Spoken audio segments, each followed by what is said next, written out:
Salut à tous et bienvenue dans cette critique du film De Gaulle. N'hésitez pas à vous abonner à cette chaîne, à laisser un com, un like, etc. De Gaulle, film français qui raconte une partie de la vie du général de Gaulle. Attention, le film n'est pas à proprement parler un biopic, d'ailleurs l'équipe du film réfute un petit peu le terme de biopic. C'est un film qui va se concentrer sur une partie peut-être la plus importante de la vie du général de Gaulle, le moment où il passe de colonel à général. Il intègre le gouvernement de la France durant le début de la Seconde Guerre mondiale. Très vite, il ne va pas être d'accord avec une partie du gouvernement entraîné par Philippe Pétain, qui demande à ce que le conflit s'arrête et que la France fasse l'armistice avec l'Allemagne. Le général de Gaulle, lui, de son côté, veut continuer le conflit et se battre jusqu'au bout. Il va être amené à partir en exil, à quitter ce gouvernement, en être chassé même, tout simplement. Il va se réfugier à Londres, où il va essayer de convaincre Churchill de soutenir la France, de le soutenir lui, dans une tentative de résistance. Évidemment, l'histoire est extrêmement connue, mais elle est très bien détaillée dans ce film, où on va avoir aussi en vedette un personnage un petit peu moins connu, Yvonne de Gaulle, la femme du général de Gaulle, qui va, et les gens ne le savent pas forcément, être un petit peu laissée à l'abandon entre son mari, donc qui va au gouvernement dès le début du film pour intégrer le gouvernement français, et puis quand il va partir en exil à Londres, elle se retrouve seule avec les enfants. Ils habitent, ça vous le savez aussi, à Colombey-les-Deux-Églises, et elle va devoir partir elle aussi, tout d'abord à Orléans, puis à Brest, et puis elle finira par rejoindre le général de Gaulle. Mais on va aussi suivre Isabelle Carré dans le rôle d'Yvonne de Gaulle, qui prend la fuite sur les routes de France, et c'est, comme je disais, quelque chose qui n'est pas forcément hyper connu.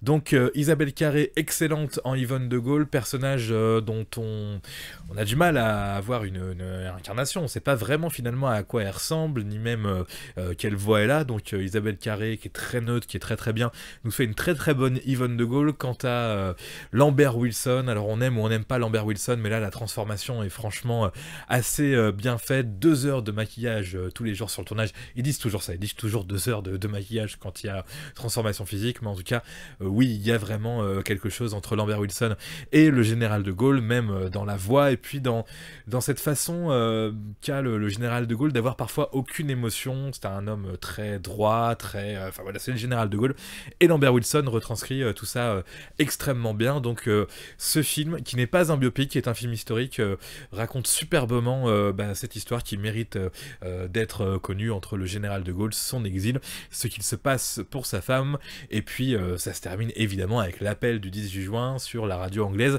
la BBC. Ce que j'ai beaucoup aimé aussi dans ce film-là, c'est que c'est pas, je pense, un film à très gros budget, c'est-à-dire que vous avez quelques scènes qui se passent un petit peu sur des scènes de guerre où il y a dû avoir de l'argent en figuration, en décor, mais le reste du temps, c'est très simple et efficace. Pour le coup, on est soit dans l'intimité de la famille du général de Gaulle, soit on est dans l'intimité, dans une première partie, du gouvernement français avec le général de Gaulle qui en fait partie, et puis après on est dans l'intimité de la vie du général de Gaulle de l'autre côté de la Manche à Londres.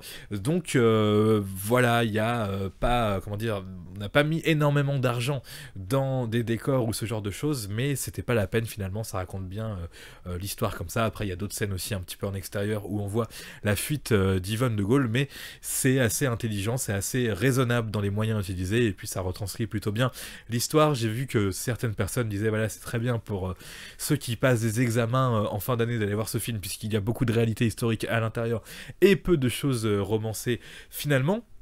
Une histoire qui est peut-être pas connue du tout sur le général de Gaulle du grand public, c'est la place qu'occupe dans ce film sa dernière petite fille, sa petite dernière, qui s'appelle Anne, qui est atteinte de trisomie 21. Dans le film, il considère ça comme un handicap, puisqu'on ne dit pas encore trisomie 21 à l'époque, et qui est jouée par une véritable petite fille, j'allais dire une actrice, mais c'est pas encore une actrice, mais ça le deviendra peut-être, une petite fille atteinte de trisomie 21, qui est... assez touchante, et qui, est une grande partie de ce film aussi finalement, la relation entre cette fille et cette petite fille atteinte de trisomie 21, sa mère Yvonne de Gaulle et son père Charles de Gaulle. La petite fille s'appelle Clémence Hitin, et on la voit pas dans tous les plans du film, mais c'est aussi quelque chose qui rend, enfin une partie du film qui le rend hyper attachant, hyper touchant. Ce film sur le général de Gaulle, personnage extrêmement connu bien sûr, mais beaucoup de choses sur sa vie privée qui sont qui ont pas toujours été exposés, qui sont un petit peu racontés ici avec quand même pas mal de pudeur évidemment concernant le général de Gaulle. Donc film qui m'a largement convaincu, film de Gabriel Le Bonin, je le redis, voilà, j'ai pas le budget du film, mais bon, c'est quelque chose, comment dire, qui m'a l'air raisonnable, qui est intéressant. Je regarde un petit peu la filmographie de Gabriel Le Bonin, qui avait réalisé Nos Patriotes, avec Louane, film, me semble-t-il, sur la Seconde Guerre mondiale aussi.